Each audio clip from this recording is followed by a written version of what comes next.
یہی رہے، حسرت یہی رہے اور یہی جستجو رہے، حسرت یہی رہے اور یہی جستجو رہے، نگاہ نظریں جدھر اٹھے بس تو ہی تو رہے، نظریں جدھر اٹھے بس تو ہی تو رہے، دل میں جگر میں آنکھ میں بس تو ہی تو رہے۔ اس التجا کے بعد، اس التجا کے بعد کوئی التجا نہیں، اس التجا کے بعد کوئی التجا نہیں، میرا صنم ہمیشہ، میرا صنم ہمیشہ میرے روبرو رہے، صنم ہمیشہ میرے روبرو رہے، دل میں جگر میں آنکھ میں بس تو ہی تو رہے، اس کے سوا نہ اور کوئی آرزو رہے۔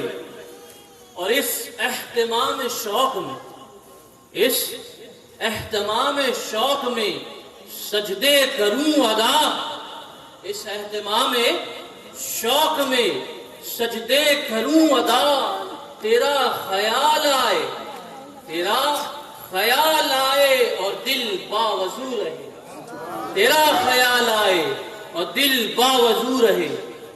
اور جنت، جنت میرے نصیب کی، جنت میرے نصیب کی وائس کو بخش دے، جنت میرے نصیب کی وائس کو بخش دے، میرے کفن میں تو گیسوئے جانا کی بو رہے، میرے کفن میں تو گیسوئے جانا کی بو رہے۔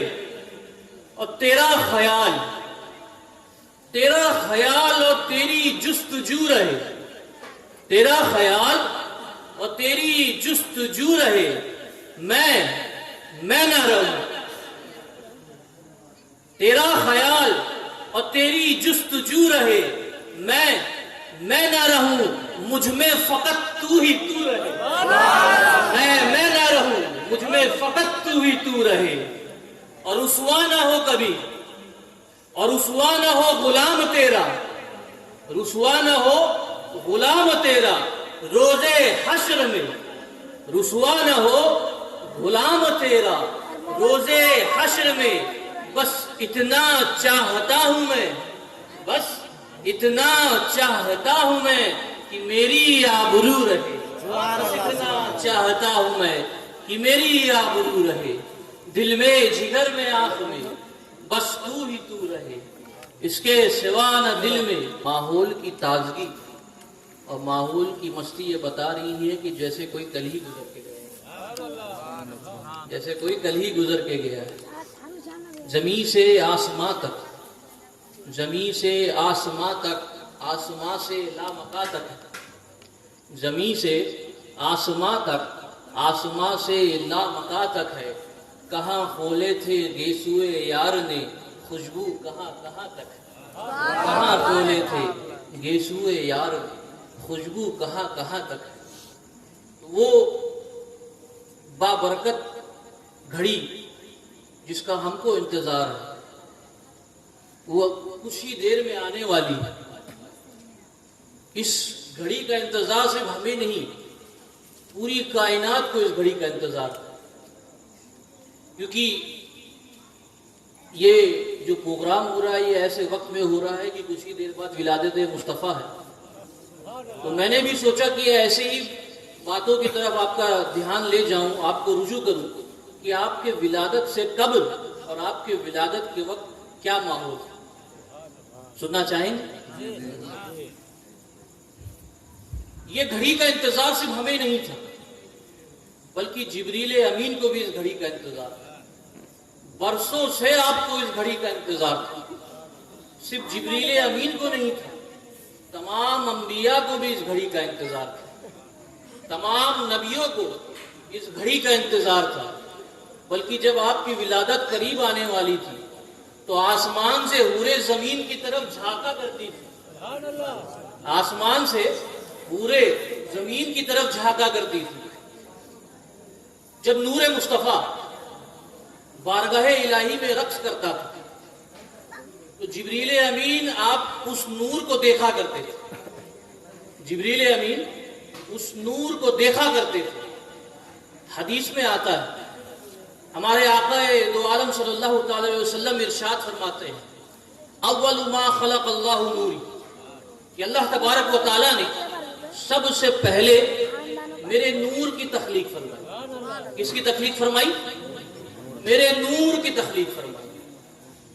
شیخ عبدالحق محدث دہلوی فرماتے ہیں کہ 12,000 سال تک 12,000 سال تک دنیا میں کچھ نہیں تھا، کائنات میں کچھ نہیں تھا تو صرف اللہ کی ذات تھی اور نبی کا نور تھا، اور کچھ نہیں تھا. 12,000 سال تک. اور جب یہ نور محمدی رقص کرتا تھا تو اس میں سے نور کی بوندیں ٹپکا کرتی تھی. اس سے نور کی بوندیں ٹپکا کرتی تھی اور نبی اللہ تبارک و تعالیٰ اس نور کی بوندوں سے نبیوں کی روحوں کو بنایا کرتا تھا. اس نور کی بوندوں سے نبیوں کی روحوں کو بنایا کرتا تھا، ولیوں کی روحوں کو بنایا کرتا تھا. جب دنیا میں کچھ نہ تھا، نہ لوح و قلم تھا، نہ عرش و کرسی تھی، نہ کوئی فرشتے تھے، نہ کوئی جنات تھے، نہ ہی کائنات کا کوئی ذرہ تھا. تمام کے تمام کو اللہ نے اسی نور سے بنایا. اسی نور کی تخلیق سے جو نوری بوندیں ٹپکتی تھی اس سے اللہ نے لوح و کرسی بنایا، عرش و کرسی بنایا، لوح و قلم بنایا، جبریل امین کو بنایا، تمام فرشتوں کو بنایا. بلکہ کائنات میں جتنی چیزیں تمام کی تمام کو اللہ نے اسی نور محمدی سے بنایا. اس گھڑی کا تو جبریل امین کو بھی انتظار ہے. حدیث میں آتا ہے کہ نبی پاک صلی اللہ تعالی علیہ وسلم جبریل امین سے پوچھتے ہیں کہ جبریل امین یہ بتاؤ کہ تمہاری عمر کیا ہے؟ تمہاری عمر کیا ہے؟ جبریل امین عرض کرتے ہیں کہ یا رسول اللہ، یا حبیب اللہ، مجھے میری عمر کا تو پتہ نہیں، لیکن حجاب رابع میں، چوتھے حجاب میں ایک ستارہ ہے. چوتھے حجاب میں ایک ستارہ ہے جو 70,000 سال میں ایک بار چمکتا تھا. کتنے سال میں؟ 70,000 سال میں ایک مرتبہ چمکتا تھا. میں نے اس ستارے کو 72,000 بار چمکتے ہوئے دیکھا. وہ ستارہ 70,000 سال میں ایک مرتبہ چمکتا تھا اور میں نے اس ستارے کو 72,000 بار چمکتے ہوئے دیکھا ہے. نبی ارشاد فرماتے ہیں کہ اے جبرائیل، یا جبرائیل، وعزت لربی انا ذالک الکوكب، اے جبریل امین سنو، مجھے میرے رب کی عزت کی قسم، وہ ستارہ نور مصطفیٰ، وہ ستارہ اور کوئی نہیں بلکہ نور مصطفیٰ. تو اللہ نے سب سے پہلے نور مصطفیٰ کو تخلیق فرمایا. اس نور کی تمام لوگوں کو انتظار تھا. جبریل امین ہی نہیں بلکہ اسرافیل علیہ السلام، اسرائیل علیہ السلام، میکائیل علیہ السلام بھی آپ کے منتظر تھے. تمام فرشتے آپس میں باتیں کیا کرتے تھے کہ یہ وہ کون ہے، یہ وہ کون ہے جس کے ساتھ اللہ نے اپنے نام کو لگا رکھا. ہم عرش کی طرف نظر اٹھاتے ہیں تو اللہ کے ساتھ محمد کا نام نظر آتا ہے. ہم جنت کے دروازے پہ دیکھتے ہیں تو اللہ کے ساتھ محمد کا نام نظر آتا ہے. ارے یہ ذات کون ہے جس کو اللہ نے اپنا اتنا محبوب بنا کے رکھا. اور یہ بھی بات بتاتا چلوں کہ اگر انسان میں روح آئی ہے، اگر انسان میں روح آئی ہے تو یہ صدقہ ہے میرے نبی کو. جب اللہ تبارک و تعالیٰ نے حضرت آدم علیہ السلام کی تخلیق فرمائی، حضرت آدم علیہ السلام کو تخلیق فرمایا تو اس کے اندر روح ڈالی گئی. تو روح بار بار باہر آ جاتی تھی. جب ڈالیں باہر آ جائے اور کیا کہتی تھی کہ مجھے اندر گھبراہٹ ہوتی، اندر بہت زیادہ اندھیرا ہے. تو اللہ تبارک و تعالیٰ نے جسم آدم میں نبی کے نور کو ڈالا. کس کو ڈالا؟ نبی کے نور کو ڈالا. تو مجھے یہ بات کہہ لینے دو کہ جب روح آدم علیہ السلام کے جسم میں جاتی تھی تو بار بار باہر آ جاتی تھی، لیکن جیسے ہی اللہ تبارک و تعالیٰ نے نبی کے نور کو جسم میں آدم میں ڈالا تو اس کے بعد پھر اس روح کو جب جسم آدم میں رکھا تو حدیث میں آتا ہے، وہ روح فرماتی ہے کہ جیسے ہی میں جسم آدم میں گئی اور نبی کے نور سے اندر تمام چیزیں منور ہو گئی تو میرے دل کو بھی قرار آ گیا۔ تو اگر انسان کے جسم میں اگر روح ٹکی ہوئی ہے تو یہ صدقہ ہے میرے نبی کا، یہ صدقہ ہے میرے نبی کا۔ تمام لوگوں کو، تمام انبیاء کو اس گھڑی کا انتظار تھا کہ یہ چاند کب طلوع ہوگا، یہ چاند کب طلوع ہوگا۔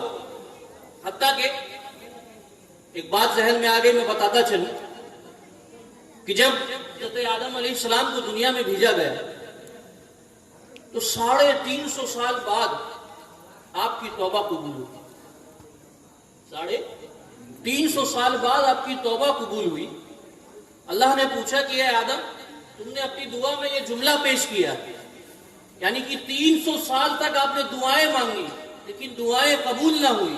350 سال کے قریب آپ نے اپنی دعا میں یہ جملہ پیش کیا، نام محمد کی تاثیر دیکھیے کہ اپنے دعا میں جملہ پیش کیا کہ اے پروردگار عالم، تجھے تیرے محبوب کی قسم، تجھے تیرے محبوب کی قسم جس کے نام کے ساتھ تو نے اپنے نام کو ملا رکھا ہے، اسی محمد مصطفیٰ کی قسم، اے پروردگار عالم، اسی کے واسطے سے میری توبہ کو قبول فرما لے۔ اتنا کہنا تھا کہ آپ کی توبہ قبول ہو جاتی ہے۔ تو یہ نام محمد کا صدقہ ہے کہ آدم کی توبہ قبول ہو رہی ہے، اور جب آدم کی توبہ قبول ہوتی ہے تو آدم کے دل میں بھی عشق مصطفیٰ جگتا ہے، آدم کے دل میں بھی عشق مصطفیٰ جگتا ہے۔ وہ اپنے ناخنوں کو صاف کرتے ہیں اور اللہ کی بارگاہ میں عرض کرتے ہیں، اے پروردگار عالم، اے رب ذوالجلال، مجھے بھی تیرے محبوب کو دیکھنے کا من کرتا ہے، مجھے بھی تیرے محبوب کو دیکھنے کا من کرتا ہے۔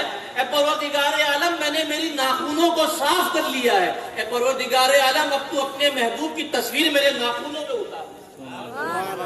اتنا کہنا تھا کہ اللہ کو آدم علیہ السلام کا یہ عشق اتنا پسند آیا کہ اللہ نے نبی کی تصویر کو آدم کے ناخن میں اتار دیا۔ آدم ناخن میں مصطفیٰ کے چہرے کو کی زیارت کر رہے ہیں، ادب زیارت کر رہے ہیں۔ عشق کہتا ہے کہ زیارت کرتے رہو، لیکن ادب کہتا ہے کہ یہ ادب کے خلاف ہے۔ عشق کہتا ہے کہ زیارت کرتے رہو، لیکن عقیدہ کہتا ہے کہ یہ ادب کے خلاف ہے۔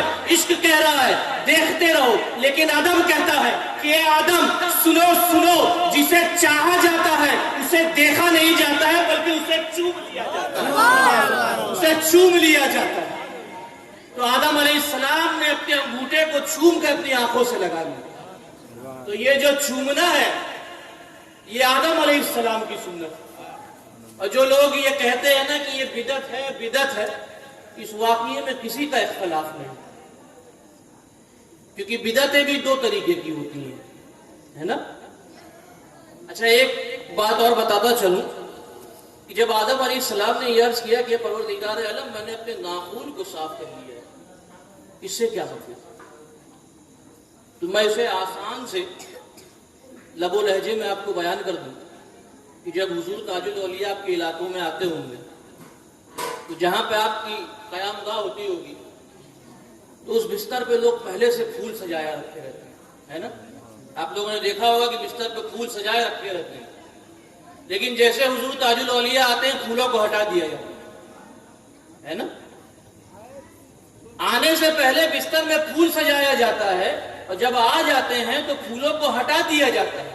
کیا ماجرا ہے، کیا وجہ ہے کہ جب حضور تاج الاولیاء آتے ہیں یا آپ کے پیر آتے ہیں تو پھولوں کو ہٹا دیا جاتا ہے؟ تو اسے بڑے آسانی سے یہ سمجھ لیجئے کہ جب تک حضور آئے نہیں تھے تب تک پھولوں سے ان کے عشق میں انسان ڈوبے رہتے ہیں، اور جیسے ہی حضور تاج الاولیاء آ جاتے ہیں اب پھولوں کی ضرورت نہیں ہوتی، آپ کو دیکھ کے ہی اپنے دیدار پورا کر لیتے ہیں۔ اس لیے حضور آدم علیہ السلام نے فرمایا کہ پروردگار عالم، میں نے میری ناخنوں کو صاف کر لیا ہے، اب تو اپنے محبوب کی تصویر کو میری ناخنوں میں اتار۔ تو آدم علیہ السلام نے بھی 1000 سال تک انتظار کیا 1000 سال تک انتظار کیا کہ تاکہ مجھے وہ زمانہ مل جائے کہ جس زمانے میں اللہ کا محبوب اس دنیا میں آ جائے۔ آپ کے بعد نوح علیہ السلام آتے ہیں اور آپ کی کشتی ہچکولے کھانے لگ جاتی ہے، آپ کی کشتی ہچکولے کھانے لگ جاتی ہے۔ آپ بھی اللہ کی بارگاہ میں دعا کرتے ہیں کہ اے پروردگار عالم، اے رب ذوالجلال، مجھے اس پریشانی سے نجات دلا دے، تجھے تیرے محبوب کا واسطہ، تجھے اس نبی کا واسطہ جو آخری اس زمان ہوگا، جو اس دنیا میں آئے گا اور پوری دنیا کی سلطنت اس کے مٹھیوں میں ہوگی، وہ مولا تجھے اور تیرے محبوب کا واسطہ مجھے میری اس مصیبت سے نکال دے۔ جب آپ نام محمد کو اپنی دعا میں استعمال کرتے ہیں تو آپ کی دعا قبول ہو جاتی ہے۔ تو یہ نام محمد کا صدقہ ہے۔ تو شاعر کہتا ہے کہ دلوں سے غم مٹاتا ہے، دلوں سے غم مٹاتا ہے محمد نام ایسا ہے، دلوں سے غم مٹاتا ہے محمد نام ایسا ہے، نگر اجڑے بساتا ہے محمد نام ایسا ہے، دلوں سے غم مٹاتا ہے محمد نام ایسا ہے، نگر اجڑے بساتا ہے محمد نام ایسا ہے۔ اور کوئی آدم سے پوچھے کہ ہوا مل گئی کیسے، کوئی آدم سے پوچھے کہ ہوا مل گئی کیسے، یہ بچھڑوں کو ملاتا ہے محمد نام ایسا ہے، یہ محمد نام ایسا ہے۔ انہی کے نام سے پائی فقیروں نے شہنشاہی، انہی کے نام سے پائی فقیروں نے شہنشاہی، خدا سے بھی ملاتا ہے محمد نام ایسا ہے۔ اب مدد حاصل ہے مجھ کو آج بھی شاہ مدینہ کی، مدد حاصل ہے مجھ کو آج بھی شاہ مدینہ کی، میری بگڑی بناتا ہے محمد نام ایسا ہے، میری بگڑی بناتا ہے محمد نام ایسا ہے۔ ایک بار درود پڑھ لیں، اللہم صلی علی سیدنا مولانا محمد بارک وسلم، صلاۃ و سلام علیک یا حبیبی یا رسول اللہ صلی اللہ علیہ وسلم۔ حضرت نوح علیہ السلام نے بھی 950 سال کا زمانہ انتظار کیا تاکہ آپ کو وہ زمانہ مل جائے کہ جس زمانے میں اللہ کا محبوب اس دنیا میں آ جائے۔ آپ کے بعد حضرت ادریس علیہ السلام آتے ہیں۔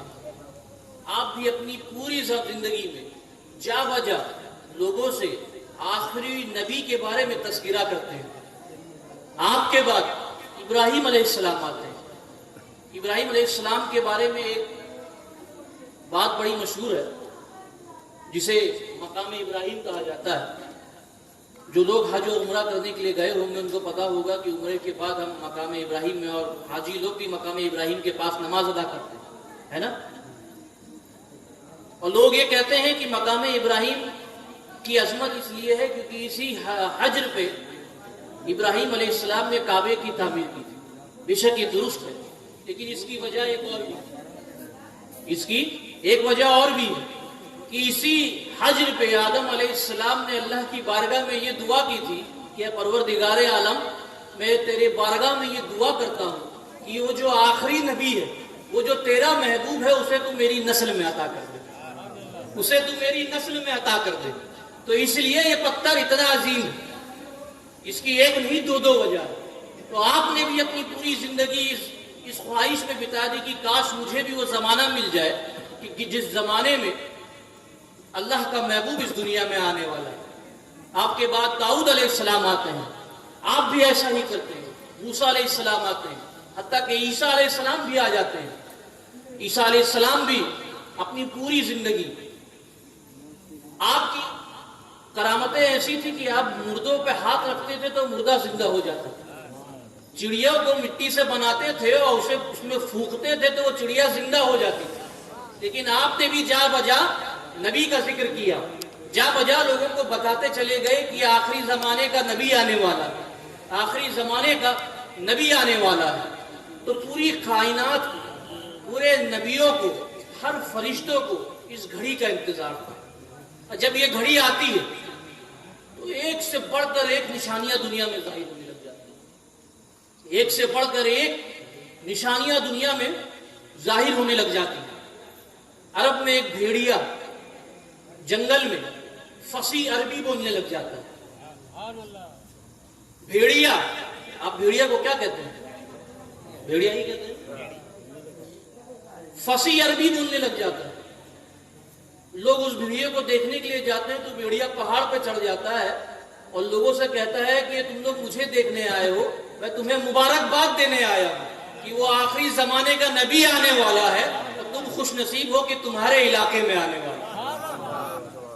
اتنا ہی نہیں، صرف عرب میں نہیں، پوری دنیا میں عجیب و غریب معاملات شروع ہو جاتے ہیں.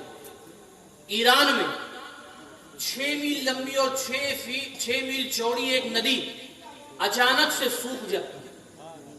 شام میں ایک زمانے سے سوکھی ہوئی ندی اچانک سے جاری ہو جاتی ہے. اصحاب فیل کا واقعہ. اور کسرا کے محل جس کی حفاظت 1,00,000 فوجی کرتی تھی. کتنے؟ 1,00,000 فوج اس محل کی حفاظت کرتی تھی. اچانک سے اس کی دیواروں میں دراریں آ جاتی ہیں، اس کے کنگورے گر جاتے ہیں، پوری دنیا میں بتیں اپنے منہ کے بل گر جاتے ہیں. تو اچانک سے جو پیڑ 50 سال سے جس درخت نے 50 سال میں کوئی پھل نہ دیا، اچانک سے اس درخت میں پھل آ جاتے ہیں. پورے عرب میں جتنی بھی لاگر بکریاں تھیں ان تمام بکریوں کے تھنوں میں دودھ اتر جاتا ہے.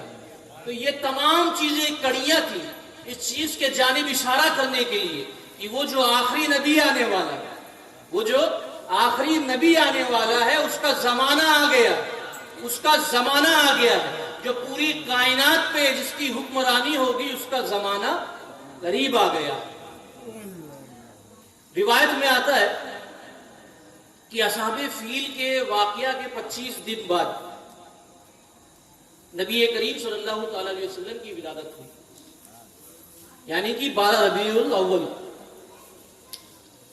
حضرت امام زرقانی، آپ بہت بڑے امام ہیں، آپ اپنی کتاب میں ایک حدیث درج کرتے ہیں جو حضرت امام بغدادی سے نقل ہے.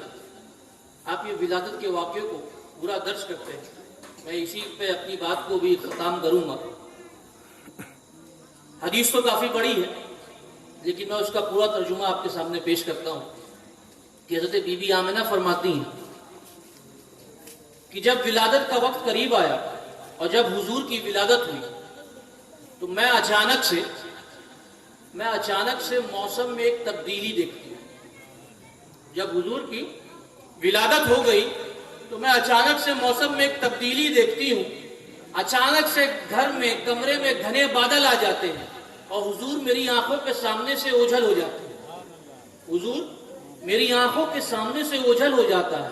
فسمیت منادیا، ایک ندا دینے والا، ایک آواز دینے والا یہ آواز دیتا ہے کہ محمد صلی اللہ تعالی علیہ وسلم کو مشرق سے مغرب تک کی سیر کراؤ، سمندر کی سیر کراؤ، اور تاکہ پوری کائنات ان کا نام، ان کا جسم، ان کا حلیہ، ان کی صفاتوں کو پہچان لے اور ان کو تمام انسانوں کے سامنے، تمام جناتوں کے سامنے، تمام فرشتوں کے سامنے، تمام جانوروں کے سامنے، تمام پرندوں کے سامنے پیش کرو.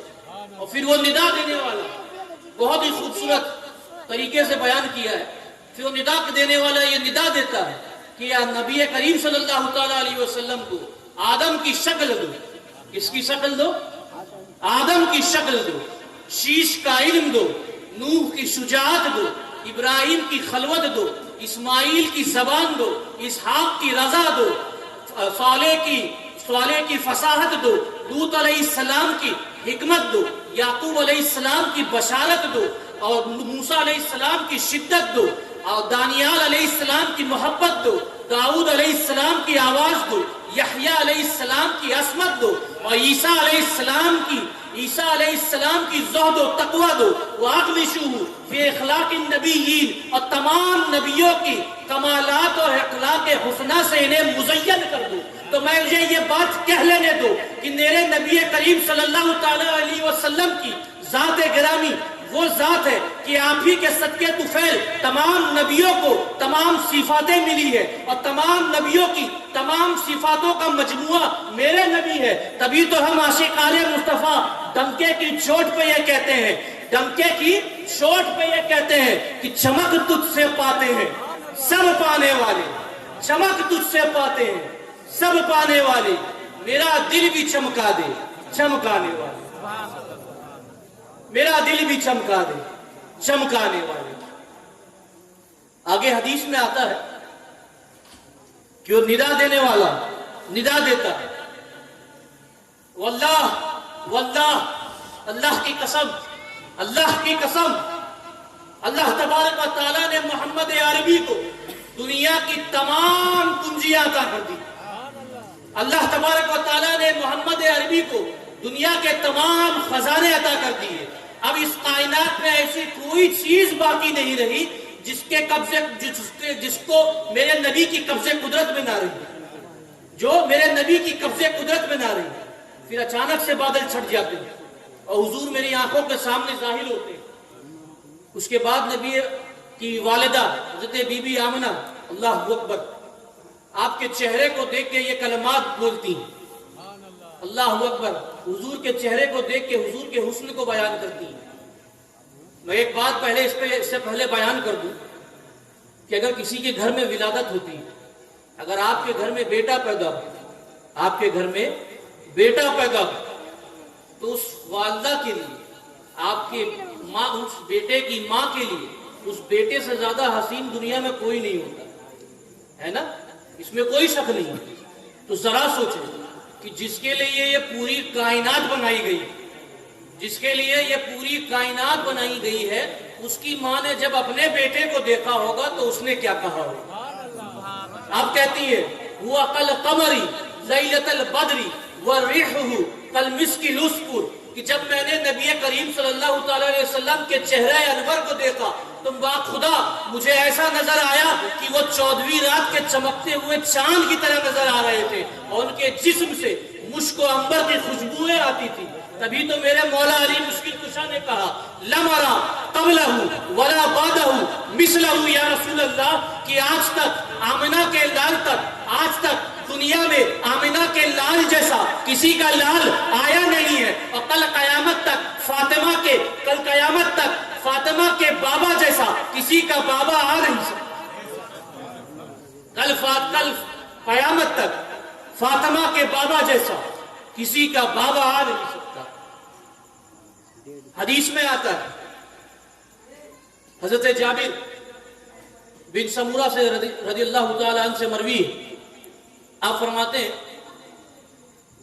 کہ جب میں نے حضور کو 14ویں رات کی چاند میں دیکھا، میں حضور کے پاس گیا اور اس وقت 14ویں رات کا چاند تھا۔ 14ویں رات کا چاند سے مراد کیا ہے کہ وہ پورا چاند تھا اور اپنی پوری آب و تاب سے چمک رہا تھا۔ میں اس 14ویں رات کی چاند میں نبی کے پاس گیا اور نبی نے سرخ رنگ کی کملی اوڑھی ہوئی۔ کس رنگ کی؟ سرخ رنگ کی کملی اوڑھی ہوئی تھی۔ میں کبھی نبی کو دیکھتا، میں کبھی نبی کے چہرے کو دیکھتا اور کبھی چاند کو دیکھتا، میں کبھی نبی کے چہرے کو دیکھتا کبھی چاند کو دیکھتا۔ فَهِيَ هُوَ أَحْسَنُ عِنْدِي مِنَ الْقَمَرِ، آخر کار میں نے یہ طے ہی کر لیا کہ نبی کا چہرہ چاند سے بھی زیادہ حسین ہے، نبی کا چہرہ چاند سے بھی زیادہ حسین ہے۔ حدیث میں آتا ہے کہ نبی کریم صلی اللہ تعالی علیہ وسلم جس گلی سے گزر جاتے، اللہ اکبر، نبی کریم صلی اللہ تعالی علیہ وسلم جس گلی سے گزر جاتے اور ان کے گزرنے کے بعد جو شخص بھی اس گلی سے گزرتا ان کو اس گلی سے نبی کی خوشبوئیں آتی تھی، ان کو اس گلی سے نبی کی خوشبوئیں آتی تھی۔ ایک بہت ہی مشہور واقعہ ہے نبی کے حسن کے بارے میں، میں انشاءاللہ وہ بیان کر کے اپنی بات کو مکمل کرتا ہوں کہ نبی کریم صلی اللہ تعالی علیہ وسلم ایک بار سیر کے لیے، سفر کے لیے مدینے سے باہر جاتے ہیں۔ کہاں جاتے ہیں؟ کہاں جاتے ہیں؟ مدینے سے باہر۔ مدینے سے باہر جاتے ہیں تو مدینے کی کچھ دور پر ایک قافلہ نے پڑاؤ کیا رہتا ہے جن کے پاس سرخ رنگ کے اونٹ ہوتے ہیں، اور عرب والے لوگوں کے لیے یہ جو سرخ رنگ کا اونٹ ہوتا ہے یہ بڑا ہی قیمتی اونٹ ہوتا ہے۔ نبی پاک صلی اللہ تعالی وسلم ان کے پاس آتے ہیں اور آپ کو ایک سرخ رنگ کا اونٹ پسند آتا ہے، آپ کو ایک سرخ رنگ کا اونٹ پسند آتا ہے۔ آپ کہتے ہیں کہ کیا تم لوگ یہ اونٹ بیچو گے؟ لوگ کہتے ہیں کہ ہاں ہم بیچیں گے۔ نبی پاک صلی اللہ علیہ وسلم عرض کرتے ہیں کہ میں خریدنے کی نیت سے تو نہیں نکلا تھا، میں تو سیر کرنے کی نیت سے نکلا تھا، چلنے کی نیت سے نکلا تھا، میرے پاس کوئی پیسہ تو نہیں ہے، تم لوگ یہ اونٹ مجھے دے دو، میں گھر جاؤں گا اور تمہیں تمہاری قیمت ادا کرتا ہوں۔ لوگ وہ سرخ رنگ کا اونٹ نبی کو دے دیتے ہیں، نبی اونٹ کو لے کے جا رہے ہیں، پورا قافلہ وہیں کا وہیں کھڑا ہوا ہے، نبی آنکھوں سے دور ہوتے جا رہے ہیں اور پورا کا پورا قافلہ نبی کو دیکھتے جا رہا ہے، نبی آنکھوں سے اور دور ہو رہے ہیں، قافلہ کھڑے ہو کے نبی کو دیکھے ہی جا رہا ہے، نبی آنکھوں سے اوجھل ہو جاتے ہیں، پھر قافلے کو ہوش آتا ہے۔ جب نبی آنکھوں سے اوجھل ہو جاتے ہیں تب قافلے کو ہوش آتا ہے اور تمام حیران و پریشان ہو کر سردار کے پاس آتے ہیں کہ یہ سردار، یہ کون شخص ہے جس کو آپ نے اتنا قیمتی اونٹ دے دیا؟ کیا آپ نے اس کا نام پوچھا؟ سردار کہتا ہے کہ نہیں، نام تو نہیں پوچھا۔ کہ کیا آپ نے اس کا کوئی پتہ پوچھا؟ کہ نہیں، پتہ بھی نہیں پوچھا۔ کہ کیا اس نے کوئی چیز ضمانت دی، کوئی چیز گروی رکھی؟ کہا کہ نہیں، کوئی چیز گروی بھی نہیں رکھی۔ اب اگر کوئی چیز ادھار لے کے جائے تو یا تو آپ کو اس کا پتہ ہو کہ یہ شخص کہاں رہتا ہے، یا وہ کوئی چیز گروی رکھ کے جائے کہ بھائی جب میں آؤں گا تو یہ چیز مجھے واپس دینا، اپنی قیمت لے لینا۔ تمام کے تمام قبیلے والے پریشان ہو جاتے ہیں اور کہتے ہیں کہ ارے یہ کیا کر دیا، اتنا مہنگا اونٹ دے دیا، نہ نام پوچھا، نہ نام پوچھا، نہ پتہ پوچھا، نہ کوئی چیز گروی رکھی، ایسے کیسے دے دیا؟ اچانک سے ایک شخص کھڑا ہوتا ہے اور کہتا ہے کہ ارے تم قیمت کی بات کرتے ہو، ارے تم قیمت کی بات کرتے ہو۔ ارے جب وہ بات کر رہا تھا نا تو اس کے زبان سے پھول جھڑ رہے تھے، جب وہ بات کر رہا تھا نا تو اس کے زبان سے پھول جھڑ رہے تھے۔ فوراً دوسرا شخص کھڑا ہوتا ہے، تم کہتے ہو کہ تم قیمت لینے کی بات کرتے ہو اور تم کہتے ہو کہ تم اس کے میٹھے بول میں گھوم گئے تھے۔ ارے میں بتاؤں میں نے کیا دیکھا، میں تو اس کی کالی کالی زلفوں کے پیچ و خم میں کھو گیا تھا، میں تو اس کی کالی کالی زلفوں کے پیچ و خم میں کھو گیا تھا۔ وہ اعلیٰ حضرت فرماتے ہیں نا، لم یات نذیر و فی نظر مثلے تو نشد پیدا جانا انفیہ تشو و سخا کا آتم، اے گیسوئے پاک اے ابر کرم برسن ہارے رم جم دو بوند ادھر بھی گرا جانا۔ تو جو آپ کی گیسوئے پاک کے اسیر ہو جاتے ہیں وہ اپنی جان دینے کو بھی تیار ہو جاتے ہیں۔ خلا غضب ہوا تیری گیسوئے دراز کا، خلا غضب ہوا تیری گیسوئے دراز کا، پھانسی گلے میں لگا کر دنیا لٹک گئی، پھانسی گلے میں لگا کر دنیا لٹک گئی۔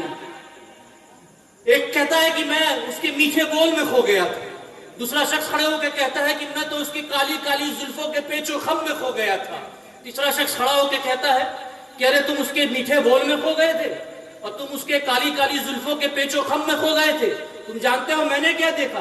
پوچھنے کی کیا دیکھا؟ ارے جب وہ بات کر رہا تھا نا تو جب اس کے ہونٹوں پہ تبسم پڑتے تھے نا، جب اس کے دانتوں سے نور کی کرنیں پھوٹتی تھی نا تو میرا دل ریزہ ریزہ ہو جاتا تھا۔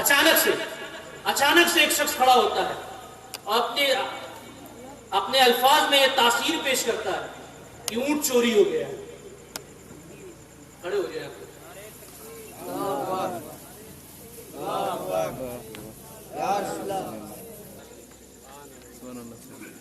میری حضرت سے ملاقات، مجھے یاد ہے کہ میری پہلی ملاقات حضرت سے سکھاری میں ہوئی تھی، میرے استاد ہے، اور میرے خیال سے غالباً 2016 یا 2017 کی بات تھی، تو اس وقت جگہ بھی میں اور حضرت ساتھ میں تھے، اور میں یہ سمجھتا ہوں کہ یہ میرے خاندان کی ہی ادا ہے کہ ہمارے خاندان کا ہر بڑا شخص اپنے چھوٹے پہ اس قدر شفقت کرتا ہے کہ ان کی تقریریں سننے کے لیے بھی آ جاتے ہیں۔ جب ہم سخاری میں تھے تو میں نے حضرت سے کہا تھا کہ حضرت آپ بیٹھیے، میں چلے جاتا ہوں، تقریر کرتا ہوں، جب میری تقریر ہو جائے گی تب آپ آئیے۔ تو مجھے وہ جملہ آج بھی یاد ہے حضرت کا، کہ حضرت نے کہا کہ ایسا کیسے ہو سکتا ہے کہ تم تقریر کرو گے اور میں نہ سنوں۔ تو یہ میرے خاندان کی خاصیت، یہ میرے خاندان کی خاصیت۔ بہرحال زیادہ وقت نہ لیتے ہوئے اپنی اس بات کو مکمل کرتا ہوں۔ ایک شخص کہتا ہے کہ میں اس کے میٹھے بول میں کھو گیا۔ دوسرا شخص کہتا ہے کہ میں اس کی کالی کالی زلفوں کے پیچ و خم میں کھو گیا۔ تیسرا شخص کہتا ہے کہ میں اس کے ہونٹوں پہ بسنے والی تبسم میں کھو گیا۔ لیکن اچانک سے چوتھا شخص کھڑا ہوتا ہے اور وہ اپنے کلام میں یہ تاثیر پیش کرتا ہے کہ ارے اونٹ چوری ہو گیا، اونٹ چوری ہو گیا۔ اچانک سے خیمے سے آواز آتی ہے، خبردار۔ جب لوگ خیمے کی طرف دیکھتے ہیں تو سردار کی بیوی رہتی ہے، وہ کہتی ہے انا ضامن لثمن جملکم، کہ میں ضامن ہوں اس اونٹ کی، اگر اس شخص نے اس اونٹ کی قیمت نہ ادا کی تو میں ادا کر دوں گا۔ تو لوگ اطمینان ہو جاتا ہے لوگوں کو، لوگ کہتے ہیں کہ ارے چلو آخرکار کوئی تو ہے جو اس کو جانتا ہے، آخرکار کوئی تو ہے جو اس شخص کو جانتا ہے۔ سردارنی کہتی ہے ارے جانتی تو میں بھی نہیں ہوں، جانتی تو میں بھی نہیں ہوں، لیکن جب تم لوگ اس سے بات چیت کر رہے تھے تو خیمے کی اور سے میں نے اس کا حسین چہرہ دیکھ لیا تھا، اور جس کا چہرہ اتنا حسین ہو وہ کبھی جھوٹا نہیں ہو، جس کا چہرہ اتنا حسین ہو وہ کبھی جھوٹا نہیں ہو سکتا۔ اتنی بات چیت ہوتی رہتی ہے کہ میرے نبی کے غلام آ جاتے ہیں، صحابہ رسول آ جاتے ہیں اور پوچھتے ہیں کہ وہ کون ہے جس نے ہمارے حضور کو وہ اونٹ بیچا۔ لوگ کہتے ہیں کہ ہاں ہم نے اونٹ بیچا۔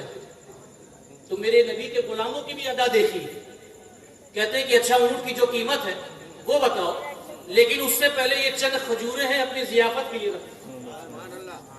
اونٹ کی قیمت تو لینا ہی لینا، لیکن یہ چند کھجوریں اور رکھو۔ اور پوچھتے ہیں کہ اونٹ کی قیمت کیا ہوگی؟ اب لوگ مسکرا کے کہتے ہیں کہ اب اونٹ کی قیمت ویمت چھوڑو، اب تو ہمارا سودا بازار نبی میں، وہ سوڑا کون تھا، وہ من موڑا کون تھا، ہمیں اس کے پاس لے چلو۔ صحابی رسول تمام قبیلے کو نبی کریم صلی اللہ علیہ وسلم کی بارگاہ میں لے کے آتے ہیں، تمام آپ کے ہاتھ میں ایمان لے کے آتے ہیں، تمام کا تمام قبیلہ نبی کے ہاتھ پہ ایمان لے کے آتا ہے، اور واپس آتے ہوئے اس ایسی طرح رش کرتے ہوئے گویا کہ کہہ رہے ہو کہ یہ ناز یہ انداز، یہ ناز یہ انداز ہمارے نہیں ہوتے، جھولی میں اگر ٹکڑے تمہارے نہیں ہوتے، اور ملتی نہیں اگر بھیک حضور آپ کے در سے، اس ٹھاٹ سے منگتوں کے گزارے نہیں ہوتے، اور بے دام یہ بک جائیے بازار نبی میں، بے دام یہ بک جائیے بازار نبی میں، اس شان کے سودے میں خسارے نہیں ہوتے، شان کے سودے میں خسارے نہیں ہوتے۔ تو یہ میرے حضور کا حسن مبارک کہ جو دیکھے وہ گم ہو جائے۔ حدیث میں آتا ہے، حضرت میمونہ بنت ارقم سے مروی ہے، آپ فرماتی ہیں کہ آپ اپنے والد گرامی کے ساتھ ایک سفر پہ تھی کہ اچانک سے اس سفر میں آپ کو نبی کریم صلی اللہ علیہ وسلم کی زیارت کرنے کا موقع ملتا ہے۔ نبی پاک صلی اللہ علیہ وسلم اپنی اونٹنی پہ بیٹھے ہوئے ہوتے ہیں اور آپ نیچے کھڑی ہوئی ہوتی ہیں، اور آپ یہ عرض کرتی ہیں کہ میری اتنی ہمت نہیں ہوئی کہ میں نے اپنی آنکھوں کو اٹھا کر نبی کا چہرہ دیکھ سکوں، لیکن میں نے کوشش کیا، یہ ادب کا مقام ہے کہ میں نے کوشش کیا کہ اپنی آنکھوں کو کچھ اٹھا کے نبی کو کی دیدار کروں، تو میری آنکھیں صرف نبی کے قدموں تک پہنچی، اور فرماتی ہے کہ باخدا میں نے صرف ان کے پیر کی چھوٹی والی انگلی کو دیکھا تھا، اور آج تک اس انگلی کا حسن میری آنکھوں سے جدا نہیں ہوا۔ ارے جب انگلی کا یہ عالم ہے تو چہرے انور کا کیا عالم ہے؟ چہرے انور کا کیا عالم ہوگا؟ حدیث میں آتا ہے، آخری حدیث بیان کر کے میں اپنی بات کو مکمل کرتا ہوں، کہ جب یہ لوگ یہ کہنے لگے کہ حضور ہماری طرح ہے، حضور ہماری طرح ہے، تو حضرت نبی کریم صلی اللہ علیہ وسلم نے حضرت حسان بن ثابت سے کہا کہ حسان ان لوگوں کا جواب دے، ان لوگوں کا جواب دو. اور یہ حدیث کافی مشہور ہے، نعت پاک میں بھی لوگ اسے پڑھا کرتے ہیں، لیکن یہ میرا تخیل ہے حضرت کہ جب حضرت حسان بن ثابت ان مشرکینوں کے درمیان گئے ہوں گے تو آپ نے گنگنایا نہیں ہوگا وَأَحْسَنُ مِنْكَ لَمْ تَرَ قَطُّ عَيْنِي، بلکہ آپ جلال میں آئے ہوں گے اور مشرکینوں کو للکارے ہوں گے کہ ارے مشرکینوں سنو، اپنی آستینوں کو اوپر چڑھایا ہوگا اور کہا ہوگا سنو وَأَحْسَنُ مِنْكَ لَمْ تَرَ قَطُّ عَيْنٍ، آج تک مصطفیٰ جیسا حسین و جمیل کسی آنکھوں نے دیکھا ہی نہیں ہے. وَأَجْمَلُ مِنْكَ لَمْ تَلِدِ النِّسَاء، آج تک مصطفیٰ جیسا حسین و جمیل کسی ماں نے پیدا ہی نہیں کیا ہے. مِنْ كُلِّ عَيْبٍ، اللہ نے مصطفیٰ کو ہر عیب سے پاک کیا ہے. كَأَنَّ قَدْ خُلِقْتَ كَمَا تَشَاءُ، اللہ نے تمام لوگوں کو اپنی مرضی سے بنایا ہے، لیکن مصطفیٰ کو اللہ نے مصطفیٰ کی مرضی سے بنایا.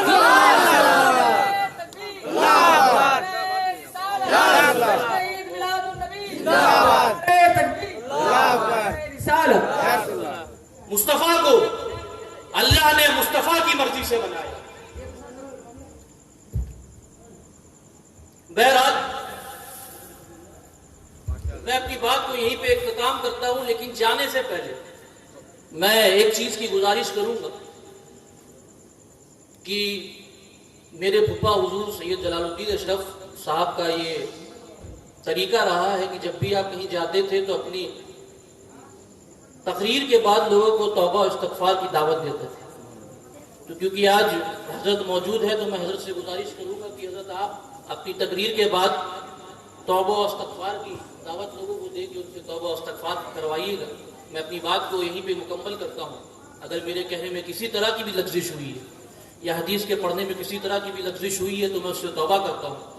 استغفر اللہ ربی من کل ذنب واتوب الیہ، وآخر دعوانا الحمد للہ رب العالمین. السلام علیکم.